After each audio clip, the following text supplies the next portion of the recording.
አይኑን የታመመ ሰው ላይ በምራቁ ጭቃ ሰርቶ የሚቀባ፣ ለምጻም የሆነ ሰው ላይ ምራቁን እንትፍ ብሎ የሚተፋ፣ በሰንበት የሚፈውስ ዘኬዎስ ረሃብን አየሁ፣ ጥማትህን አየሁ፣ ከዛፍ ላይ ውረድ አለው። ለምን? ጌታ ሆይ ወደ አንተ ቤት እገባለሁ። የኔ ቤት ወደ አንተ ቤት እገባለሁ። ጌታ ሆይ ኃጢአተኛ ሰው እኮ ነኝ፣ ህዝቡን የዘረፍኩ ሰው እኮ ነኝ። በእኛ ዘመን ቢሆን ሐሰተኛ ነብይ ነው፣ ከዚህ ቀራጭ ጋር ይሄዳል፣ ከሴተኛ አዳሪዎች ጋር ይበላል። ይህ ሰውዬ ሐሰተኛ ነው። ኢየሱስ በዚህ ዘመን ቢኖር በየቀኑ ፌስቡክ እና ቲክቶክ ላይ ይሰደብ ነበር። ሴተኛ አዳሪዎችን ሰብስቦ መሃል ላይ የሚቀመጥ ከሳምራዊት ሴት ጋር ቆሞ ሲያወራ የተያዘ ነው እኮ ኢየሱስ። ወደ ዘኬዎስ ቤት ገባ። ኢየሱስ ሲገባ በለው አይገርምም? ከነ ደቀ መዛሙርቱ ቁጭ ብሎ ኢየሱስ ከዘኬዎስ ጋር እየተጎራረሰ ሲበላ አላዩትም? በመስኮት ኧረ ግድ የላችሁ በሰው ሐሰተኛ ነው ዘኪ ብላ እንጂ እያለ ኢየሱስ ብላ። ዘኪና ኢየሱስ አብረው በሉ። የሆነ ሰው ዛሬ ከኢየሱስ ጋር ይበላል። ትንቢት እየተናገርኩ ነው። እግዚአብሔር ባሪያ ነው። ዛሬ ማታ ጌታ ከክብሩ ጋር አንተ ቤት ይገባል። ዛሬ እግዚአብሔር ስም የአብርሃም የይስሐቅ የያዕቆብ አምላክ በሉ እስቲ ባካችሁ። የአብርሃም ድገሙና በሉ። የእግዚአብሔር ስም እንደዛ ነው መባል የነበረበት ግን እንደሱ አይደለም። በነገራችን ላይ ትክክለኛ ኦርደሩ የአብርሃም የይስሐቅ የኤሳው አምላክ ነበር። አያሳዝንም?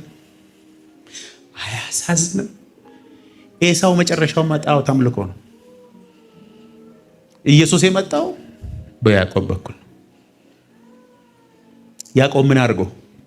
የእግዚአብሔር ፕሮግራም ውስጥ በረሃብ ዘሎ ገብቶ ወሰደ። አንዳንድ ሰው ረሃብ የለውም። አንዳንድ ሰው ረሃብ የለውም፣ ዝም ብሎ በእግዚአብሔር ቤት ይመላለሳል። አንዳንድ ሰው ረሃብተኛ ነው።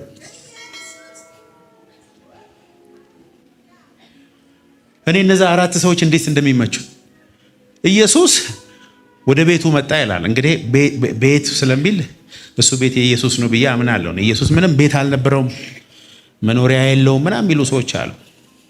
ዮሐንስም ደቀ መዛሙርት መምህሩ የት ነው የምትኖረው ሲሉት ኑና እዩ ብሎ ከሱ ጋርም የተወሰነ ቀን ኖሩ ይላል። ስለዚህ የሚኖርበት ነገር ነበረው። አንድ ቦታ ላይ ቀበሮ ጉድጓድ የላቸውም፣ የሰው ልጅ የሚያርፍበት የለም፣ ሂዱ ከዚህ ምናምን ያለው ሂዱና የማድርበትን ቦታ አዘጋጁልኝ ብሎ ለደቀ መዛሙርቱ ለሰዎች ሲነግራቸው ቦታ ሳያዘጋጁለት እዛ ከተማ መጣ እና ጌታ ሆይ ቦታ ሳያዘጋጁ ነው የደረስከው፣ ምን ይሻላል ብሎ ባሉበት ኢየሱስ በጣም ተበሳጨ። ሲበሳጭ እነ ዮሐንስ ምን አሉ? እነዚህ ቦታ ያላዘጋጁልኝ ሰዎች እንደ ኤልያስ ከሰማይ እሳት አውርደ አቃጥላቸው አሉት። ሆቴል ስላልያዙ ሂዱና አንብቡ መጽሐፍ ቅዱሳችን እዘዝና አመድ አድርጋቸው። ምን አይነት መንፈስ ነው ያላችሁ እናንተ አላቸው። በዚህ ንዴት ላይ አንዱ መጣና ጌታ ሆይ ልቀበልህ፣ እባክህ እኔ ራሴ ማደሪያ የለኝም አለ። እንደዛ ነው። መጽሐፉን ሄዳችሁ አንብቡ።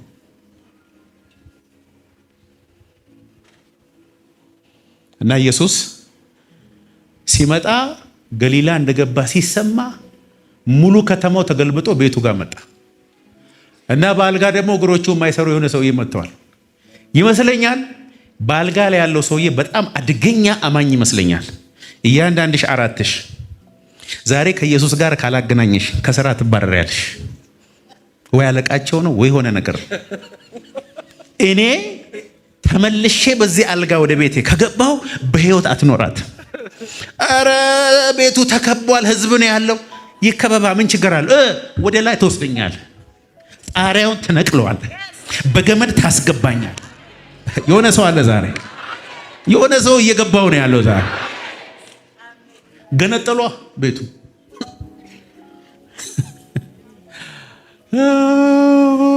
በድጅኑ ቤቱን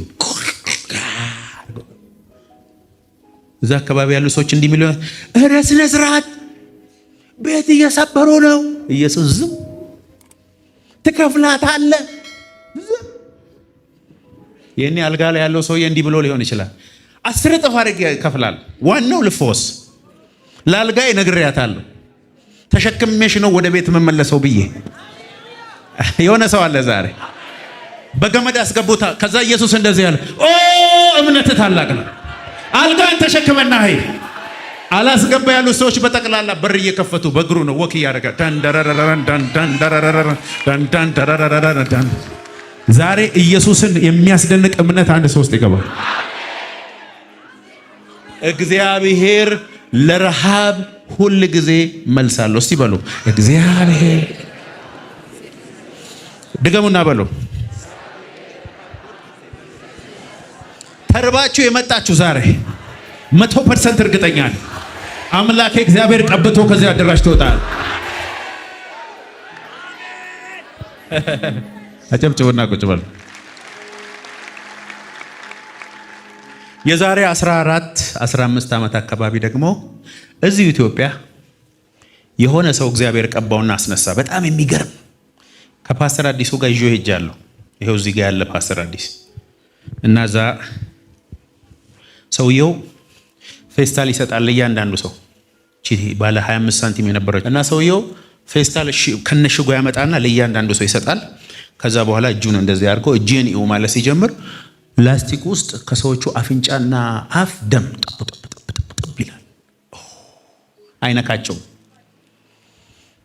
አይ ሰውዬማ ለኔ መጸለይ ያለበት አልኩ እና ምን አደረኩኝ? ሌሊት 9 ሰዓት ሄድኩ። በያው እግዚአብሔር ፊት ነው የምነግራቸው። ሌሊት 9 ሰዓት ሲሄድ ዘበኛ ቆም ምናምን ጸሎት ፈልጌ ነው። ታዲያ አሁን እንደ 9 ሰዓት ትሄዳለህ? ምን ነው ልጄ ምን ሆነሃል አለኝ። አሞ ነው ሲለኝ አዎ አልኩ። ግን እኔ አላመመኝም እና ነጋ ገባው ፊት ለፊት ላይ ቁጭ አልኩ። ሰውየው እንዴት እንደሚጸልይ ልንገራችሁ። እስቲ የዲስክ መንሸራተት ያለባቸው ወደፊት ነው ይላል። እኔ አልተንሸራተትኩም። እስቲ የስኳር ያለባቸው፣ እስቲ HIV ያለባቸው፣ በሽታ ብቻ ነው የሚጠራው። እግዚአብሔር ሆይ ምን ላድርግሽ? ያው በቃ ደም ብዛት ሲል ሄድኩ። የሚመሳሰለው ከኔ ጋር የሚቀራረበው እሱ ብቻ ነው። ምን ነው ምንም ካለኝ አይ እኔ አሞኝ አይደለም፣ እኔ ቅባት ፈልጌ ነው የመጣሁት ደግሞ 9 ሰዓት። ሁላችሁም ተመለሱ አለ።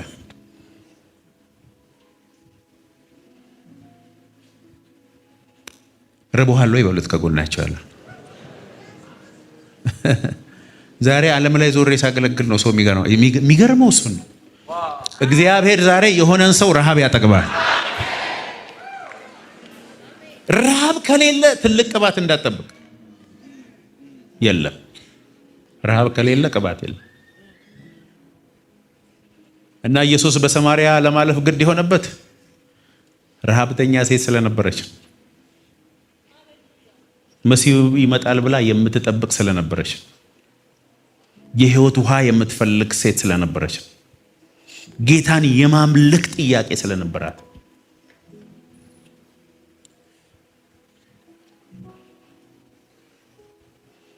እግዚአብሔር ከስታተስ ጋር ጉዳይ የለውም።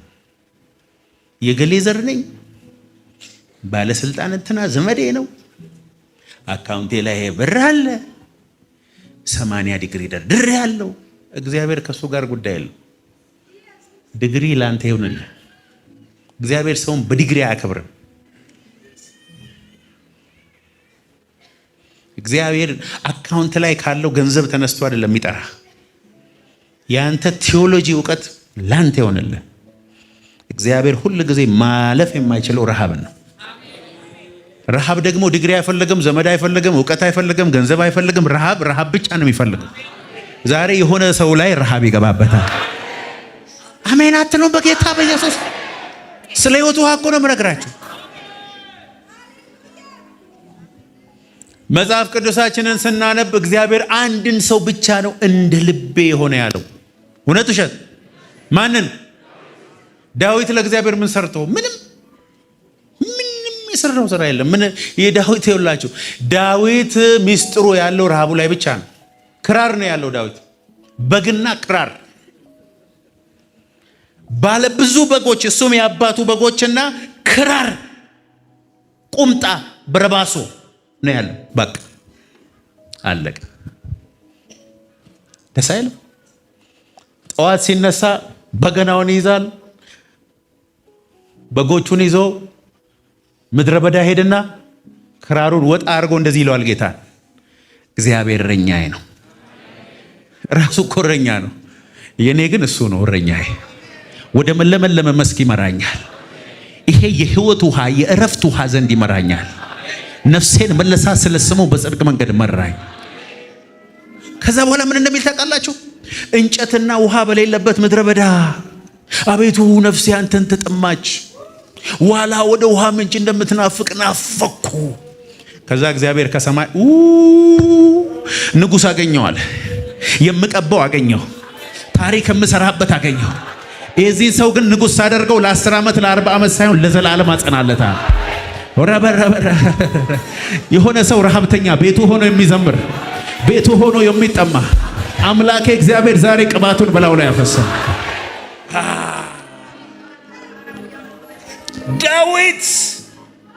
ዳዊት ጎልያድን ስለገደለ አይደለም እግዚአብሔር ዳዊትን የቀባው። እግዚአብሔር ስለቀባው ነው ጎልያድን የገደለው። እንዲያውም ዳዊት ራሱ አይመስለኝም ጎልያድን የገደለው። ያቺ ጠጠር ከምትሄድበት አምጥቶ የመታው እግዚአብሔር ነው። ዳዊት እዛ ሆኖ ሲጠማ የእግዚአብሔር መንፈስ ሲመጣበት አንበሳ እየሮጠ በጉን ሊወስድበት ሲመጣ እግዚአብሔር አንበሳውን አሻንጉሊት አድርጎ ያሳየዋል። በባዶ እጁ ሄዶ ብጭቅጭቋን ያወጣታል። የዳዊት የጦር መሳሪያ ምን እንደሆነ ታውቃላችሁ? ረሃብ ይባላል። እስቲ ረሃብ በለው። በዚህ ምድር ላይ በጣም ልትፈሩት የሚገባ ሰው ምን አይነት ሰው እንደሆነ ንገራችሁ? እግዚአብሔርን የሚራብ ሰው። ያ ሰው የክብር ካንዲዴት ነው። የእግዚአብሔር ፕሮግራም እጩ ነው። ያ ረሃብተኛ የዛሬ 12 ዓመት እኮ መንገድ ላይ ሄደን ስንመሰክር ከቸርች በማስ ሆነን ስንወጣ ሲደበድቡን ሲስቁብን ስለ ረሃብ ስንናገር የነበሩ ሰዎች ዛሬ ከተማው በሙሉ አዋሳ በሙሉ አዲስ አበባ በሙሉ ጋምቤላ በሙሉ የፈለጋችሁበት ሂዱ። ልጆች እኮ ወጥተው እየመሰከሩ ነው ያሉት። ብዙ ሰዎች በዚህ ዘመን ክርስትና የለም ብሎ ነው የሚያምኑት። አይደለም ድሮ ነው ክርስትና ብሎ ነው የሚነግሯቸው። በጣም ውሸት ነው። በየትኛውም ዘመን ሰዎች ሌሊት እየገቡ አንድ ሳምንት ከመቅረቱ በፊት ቸርች እየገቡ ያደሩበት ዘመን ይሄ ዘመን ነው። ከየትኛውም ዘመን የበለጠ ወጣቶች በጠቅላላ በነቂስ ወጥተው ስለ ኢየሱስ በድፍረት የሚናገሩበት ዘመን ይሄ ዘመን ነው። ከየትኛውም ዘመን የበለጠ ጴንጤ የተከበረበት ዘመን ይሄ ዘመን ነው። ሰዎች የሚሏችሁን ሳይሆን ያያችሁትን፣ የሰማችሁትን፣ የተረዳችሁትን ነው መናገር ያለባችሁ። ሌቦች አሉ ወይ? ኢየሱስ እያለ ሌባ ነበረ። ስሙ ይሁዳ ይባላል። ነቢያት ቢኖሩ ኖሮ እዚህ ምድር ላይ ሁሉ ችግር አይፈጠርም ነበር። መጽሐፍ ቅዱሳችሁን አላነበባችሁም? በኤልሳ ዘመን እኮ ነው ሰው የዶሮ ኩስና ያያ ጭንቅላት ሲበላ ነበር። በኤልሳ ዘመን፣ በኤልያስ ዘመን እኮ ነው ምድር በጠቅላላ በረሃብ ስታልቅ ነበረው። ኢየሱስ እያለ እኮ 18 ሰዎች ግንብ ወድቆባቸው ሞተዋል። ኢየሱስ እኮ እያለ ነው የመጥመቁ ዮሐንስ አንገት ተቆርጦ እየለመነ አድነኝ እያለ ሞተው። ነብይ ያለ ማለት እንዲያውም ችግር አለ ነው። ብታምኑም ባታምኑ በዚህ ዘመን ግን ምን እንደተነሳ ልንገራችሁ። በየመንገዱ የሚዘምሩ፣ በየመንገዱ የሚሰብኩ፣ በየመንገዱ አጋንንት የሚያስወጡ፣ በየአስፋልቱ አጋንንትን የሚያንከባለሉ ይሄ ዘመን የሪቫይቫል ዘመን ነው። የተካደ ሪቫይቫል ቢሆንም እውነቱ ግን ይሄ ነው። አጨብጭቡና ቁጭ በሉ። ኢየሱስ ጌታ። በየትኛው ዘመን ነው ከወር እስከ ወር ሚሊዮኔም አዳራሽ እስከ አፍንጫው ሞልቶ ኢየሱስ የተመለከው? በየትኛው ዘመን ነው ቸርቾች በሙሉ ሞልቶ ኦቨርፍሎ የሆኑት? በየትኛው ዘመን ነው ሰዎች ስፒከር ተሸክመው ከከተማ እስከ ከተማ ከክሩሴድ የሆነው? ይሄ ዘመን ነው። ለዚህ ዘመን ሪቫይቫል እግዚአብሔርን አመስግኑ። አጨብጭቡ ለጌታ።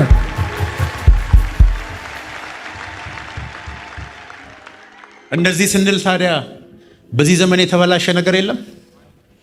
ሰዎች ኢየሱስ በመስቀል ላይ ደሙን አፍስሶ የከፈለውን ዋጋ ድሆችን ብር እያስከፈሉ በገስታ ውስጥ የሚጸልዩ ሰዎች የሉ?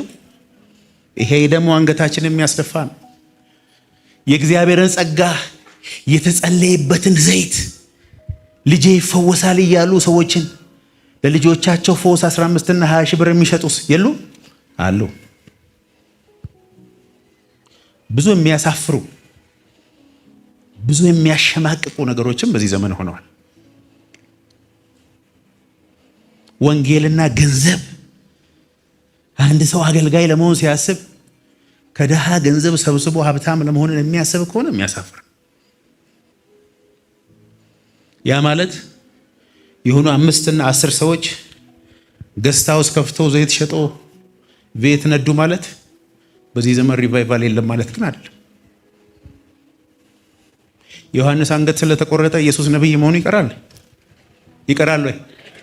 በቃ እግዚአብሔር የተናገረኝ ግን እንደ ዳዊት የተራቡኝ ልጆች አሉኝ። የዚችን ምድር ታሪክና የዓለምን ታሪክ የሚቀይርበት ምድርን በእግዚአብሔር ክብር የምሞላባቸው ወንዶችና ሴቶች ልጆች አሉኝ ብለዋል። እኔ ነኝ ያለ ብቻ እጁን አንስቶ ጮክ ብሎ አሜን ብሎ ይስራል። እግዚአብሔር ለረሃብህ ሁሉ ጊዜ መልሳለሁ በሉት። ከጎናቸው ድገሙና በሉ። ግድ የለም እናቺ ሴት ወደ ከተማ ሄዳ ምን እንዳደረገች ታውቃላችሁ? ሙሉ ከተማ እየነዳች ይዛ መጣች ለኢየሱስ። ከዛ በኋላ ቁጭ ብሎ ኢየሱስ ማስተማር ሲጀምር እሷም ፈጠን ብላ ስታወራ ዝም በይ እስቲ ያውን አሏት። እንዲያውም አንቺ የነገርሽን ብቻ አይደለም ኢየሱስ ካልሹ በላይ ነው። አንቺ ያልሹ ብቻ አይደለም ኢየሱስ። ከዛ በኋላ ኢየሱስንም ለመኑት፣ ከነሱ ጋር እንዲኖር ለመኑት። ኢየሱስም ከነሱ ጋር ኖረ። እንደ ሳምራዊቷ ሴት የተበላሸ ታሪክ ያላችሁ፣ በሰው የተጠላችሁ፣ የትም አትደርሱም የተባላችሁ ዛሬ ስለ እናንተ እናገራለሁ። ታሪክ የምትሰሩት እናንተ ናችሁ። ኧረ አሜን ግን ለገደለ እዚህ አካባቢ የሆነች እህት አለች። እግዚአብሔር ቀብቶ ነብይት አድርጎ በኢትዮጵያ ምድር ላይ ድምጽ የሚያደርጋት። እዛ አካባቢ ደግሞ የሆነ ወንድም አለ። የመጨረሻው ዘመን የሪቫይቫል ቀስቃሽ ይታየኛል። እግሮቹና እጆቹ ላይ በሳት ኢየሱስ ጌታ ነው። አጨብጭቡ ለጌታ። ብዙ ጊዜ ተናግሬዋለሁ። መልእክቱ በጣም ሲሪየስ ስለሆነ ደግሜ እናገራለሁ። በቅርብ ጊዜ አሜሪካ ማያሚ የሚባል ፍሎሪዳ ከ127 ሀገር የመጡ ነቢያት ሐዋርያት ያሉበት ቦታ አንድ ኮሎምቢያዊ ነቢይ መድረክ ላይ ወጥቶ ከኢትዮጵያ የመጣ ሰው አለ ወይ ሲባል እኔ ብቻ ስለነበርኩ ሮጬ ሄድኩ። እኔም አንዱ ሰባኪ ነበርኩ። ከዛ በኋላ ባንዲራ፣ የሁሉም ሀገር ባንዲራ ተዘጋጅቷል። እዛ ባንዲራውን አለበሱኝና እስከ ዛሬ እናንተ እስክትነሱ ነው ዓለም ሲጠብቅ የነበረው። አሁን ግን ከኢትዮጵያ ለዓለም ድምፅ ይሰማል። አሁን የኢትዮጵያ የመጨረሻውና አደገኛው ሪቫይቫል የሚነሳበት። እኔም ማምነው ልንገራችሁ፣ ያ ሰው እዚህ አዳራሽ ውስጥ አለ ብዬ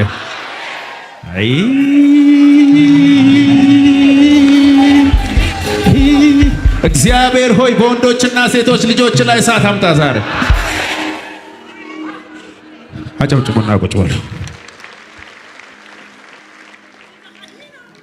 3 ነጥቦች ተናግሬ ስለዚህ ሴት ከዛ በኋላ ጨርሳለሁ። የመጀመሪያው በዚህ ሴትዮ ብናየው ኢየሱስ ዘረኛ አይደለም። ረሃብ ያለባቸውን ሰዎች ሁሉ ነው የሚያድነው። እኛ ሀገር አሁን በጣም አስቸጋሪ ያለ ግሩፒንግ አለ። የነንትና ግሩፕ የነንትና ግሩፕ የነንትና ግሩፕ። ጌታ ኢየሱስ ግን ለሁላችን አንድነት ነው የጸለየው። እውነት ውሸት? በዚህ ምድር ላይ የምትጠሉት እንዲሁ በቀባት ስሙት ደስ የሚላችሁ ክርስቲያን ወንድም ከእናንተ ጋር በመንፈስ አንድ ነው። በጣም የማትፈልገው ሰውዬ በመንፈስ ከአንተ ጋር አንድ ሆኗል። ያሳዝናል። እሱም በጥፊ ብትመታው ጥፊው የሚያመው አንተን ነው። ደስ አይልም፣ ግን አንድ ነው። ከእግዚአብሔር ጋር በመንፈስ አንድ እንደሆነን እኛም እርስ በርሳችን በመንፈስ አንድ ነን። ከጎነ የተቀመጥከው ሰው ጋር አንድ ነን በሉ። ባልና ሚስት በስጋ አንድ ናቸው። ከቅዱሳን ሁሉ ጋር ግን በመንፈስ አንድ ነን። አንተ ውስጥ ያለው መንፈስና እሱ ውስጥ ያለው መንፈስ አንድ ነው። ስለዚህ የምትጠላውን ሰው ስትጠላ ራስን እየጠላ ነው። እዚህ ውስጥ ራሱ አለ። እንትና አማራ ነው፣ አቤት እንትና ኦሮሞ ነው፣ የኛ ዘር ነው፣ አቤት ወላይታ ነው፣ ከምባታ ነው፣ ትግሬ ነው ተባብለው የሚፈላለጉ ሰዎች አሉ። እግዚአብሔር በሱ አያውቅም። አም ሶሪ። እግዚአብሔር በክርስቶስ አንድ መሆንን ነው የሚያውቀው።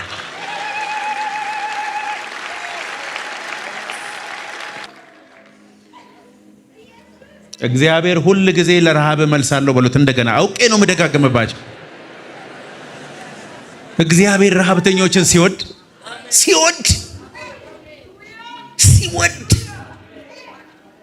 ረሃብተኛ ሰው ኢየሱስ ሲወድ፣ አለቅም ብሎ ግድግዳ የሚቧጠጥ ሰው ኢየሱስ ሲወድ፣ በዘመኔ ያየሁት እሱ ነው።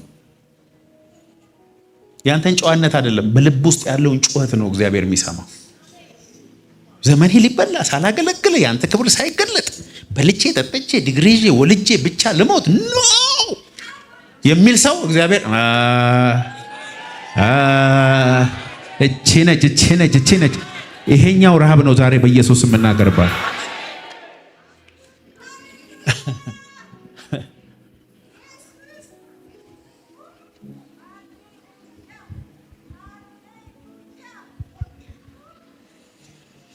ስለዚህ አንደኛ ኢየሱስ አይሁዳዊ ነኝና ለሳምራዊት ጋር አላወራም አላለም። የሷ ሚስጥር ደግሞ ላለመግለጥ ያወራት ደቀ መዛሙርቱ እንጀራ ሊገዙ በሄዱ ሰዓት ላይ ነው። ሁለተኛ ኢየሱስ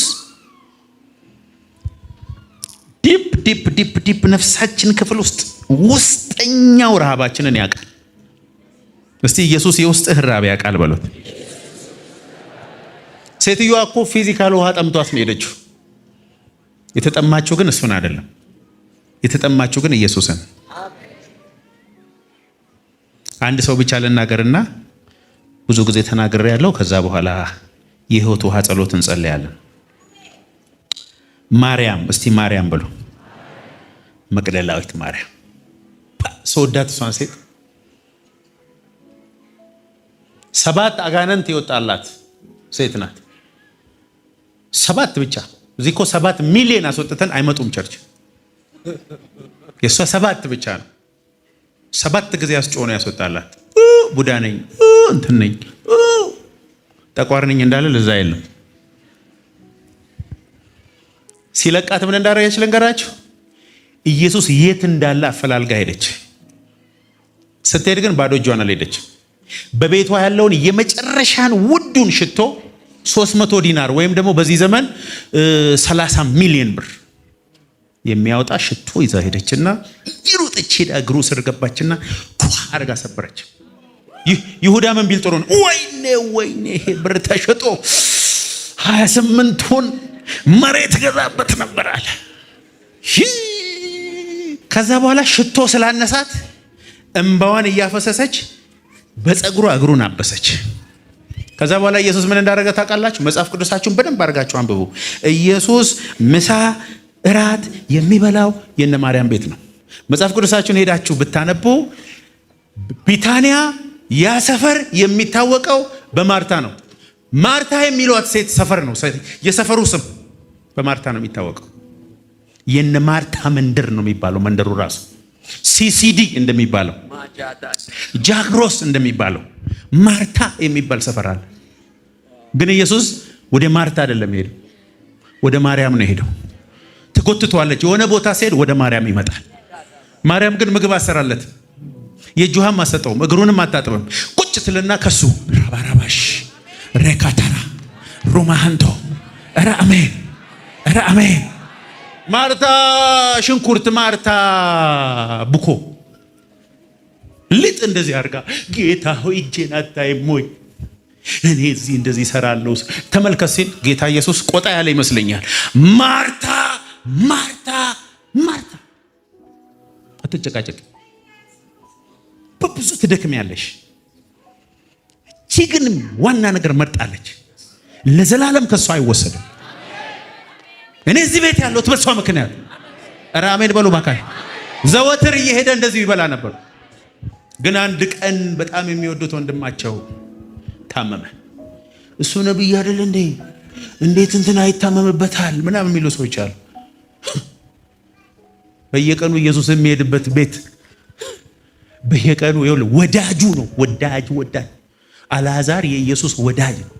በጣም የምትወደው ወዳጅ አልዓዛር ታሟልና ቶሎ ድረስ ሲሉ ኢየሱስ ምን ቢል ጥሩ ነው? የእግዚአብሔር ክብር ሊገለጥበት እንጂ አይሞትም።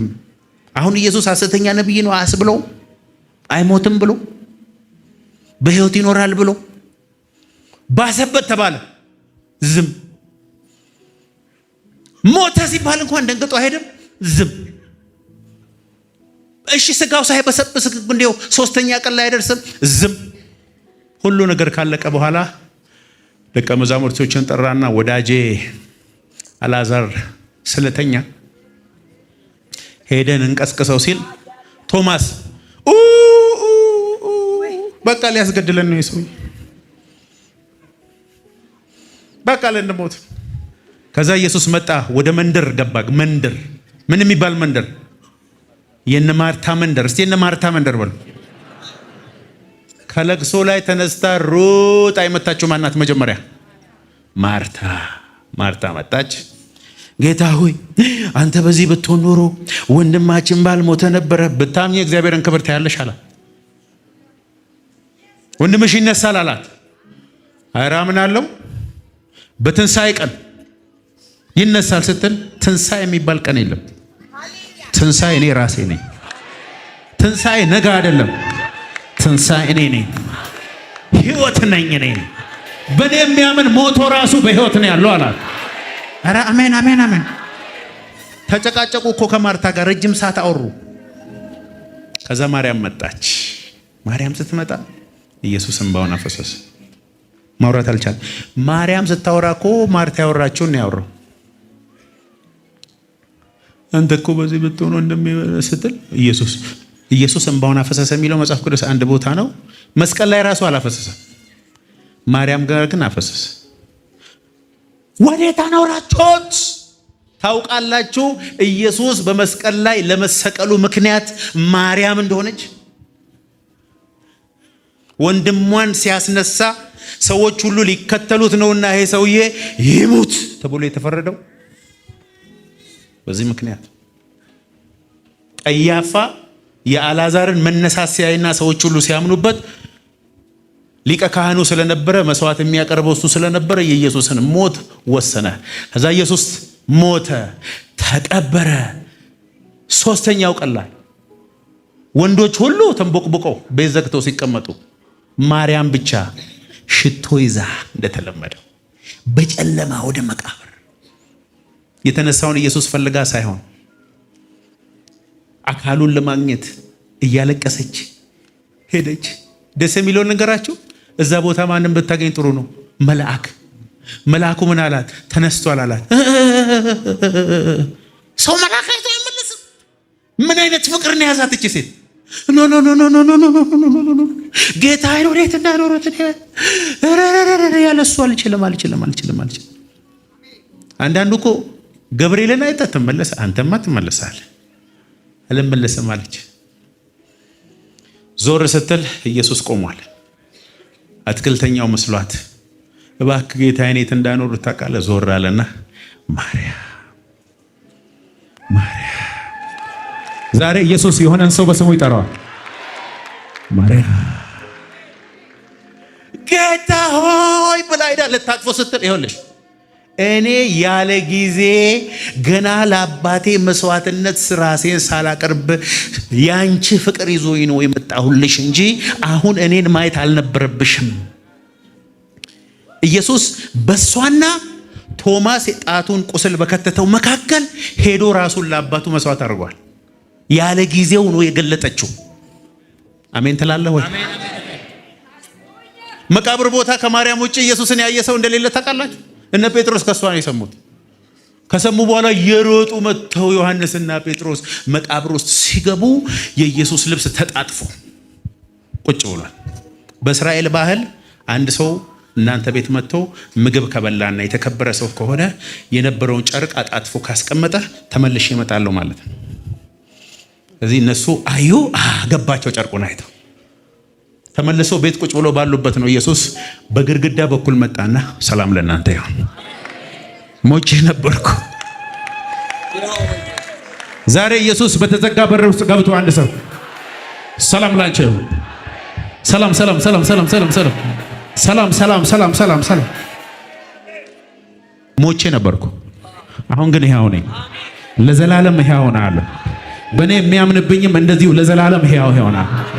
አንድ ሰው አለ ዛሬ ከባድ ቅባት ይዞ የሚመጣ።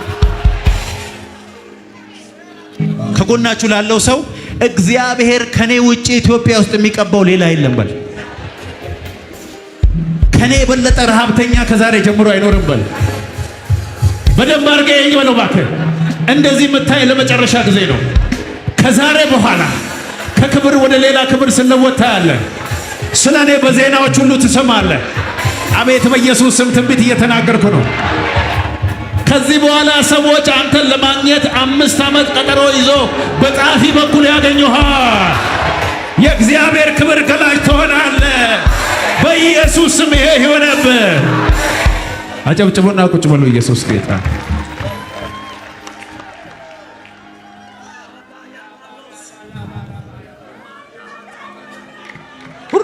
ረባሃዳ ለከተለበሆ ዲካንታ ለባህዶ ባክሽ ተስፋለሽ።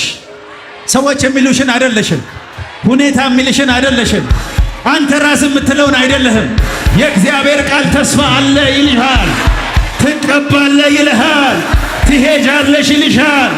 This is your time in the name of Jesus። አጨብጭቡና ቁጭ በሉ። ኢየሱስ ጌታ።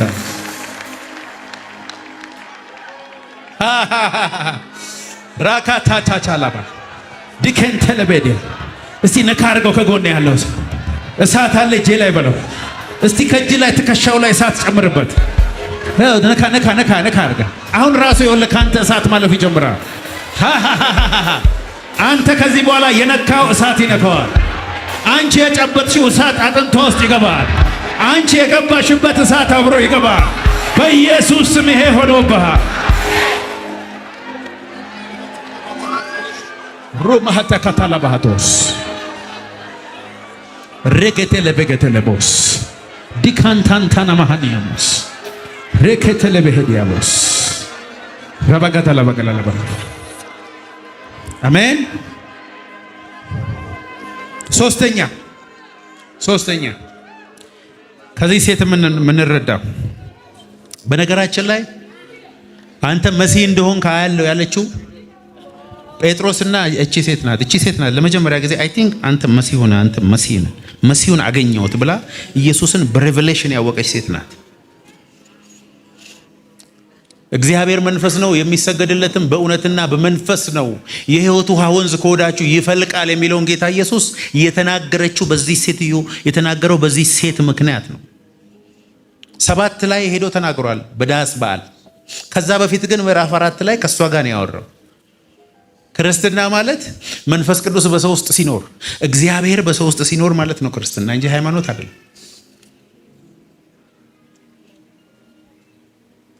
በዚህ ሴትዮ ጥያቄ ነው የተገለጠው። በዚህ ሴትዮ ረሃብ ነው የተገለጠው። your hunger እግዚአብሔር ብዙ ይኸውላችሁ፣ በጴጥሮስ በኩል እግዚአብሔር የተገለጠልን እውነት በዮሐንስ በኩል ከተገለጠልን ላይ የተለያየ ነው። በያዕቆብ የተገለጠውና በሐዋርያው ጳውሎስ የተገለጠው እኮ የተለያየ ነው። አንዱ ኢየሱስ በአንተ ሲገለጥ የተለየ ነገር ነው ይዞ የሚመጣው። የግድኛ ፎቶኮፒ ካርቦን ኮፒ መሆን አይጠበቅብን። የዛሬ 12 ዓመት ጌታ ሂድና ሕዝቤን ስለ መንፈስ ቅዱስ ሪኢንትሮዲውስ አድርግ፣ መንፈስ ቅዱስን እንደገና ስለ መንፈስ ቅዱስ በአዲስ ተናገር ብሎኝ ሲጀምር የዛሬ 12 ዓመት ስለ መንፈስ ቅዱስ መናገር እንደ ኃጢአት ነበር የሚታየው። በነገራችን ላይ ስራፈት የመሐይም ነገር የዛሬ 12 ሲጀምር መጽሔቶች በጠቅላላ ይሄ መንፈስ ቅዱስ የሚለው እሳት የሚል የሆነ ቀጫጫ የሆነ ምናምን ነበር የሚሉ። ዛሬ እኮ ወገኖች መጽሔት የጻፈብኝ ሰውዬ ጭምር ስለ መንፈስ ቅዱስ ነው የሚሰብከው። ዝማሬዎች በጠቅላላ እኮ እግዚአብሔርን ስለ መራብ ሆኑ እኮ። ድሮ ሊሊ ነው እኮ የምንሰማው። አሁን እኮ በጠቅላላ ራበኝ፣ ፈለኩ፣ ናልኝ፣ ንካኝ፣ እሳት፣ ክብር ምናምን እኮ ነው። ከኑሮ ጋር የተገናኘ እኮ መዝሙር ቀረ እኮ። የሆነ ከኢሊባቦር አዲስ አበባ መግባት ምናምን ክብር አየው ቀረ። ድሮ እኮ ኮንዶሚኒየም ሲወጣልህ እኮ ነው ፍሮም ግሎሪ ቱ ግሎሪ ብለህ የምትለጥፈው። ቪትስ መኪና ላይ ከክብር ወደ ክብር። አሁን ቢዋይዲ መጣና ልጠሃታል። ስቲከሩ ልጠሃታል። መጽሐፍ ቅዱስ ግን ከክብር ወደ ክብር የሚለው የኢየሱስን መልክ እስክንመስል ድረስ መንፈስ ከሚሆን ጌታ እንደሚደረግ እየተቀየርን ዛሬ ጸልዬ የመጣሁትን ልንገራቸው። አይናችሁ በኢየሱስ ስም ያበራል።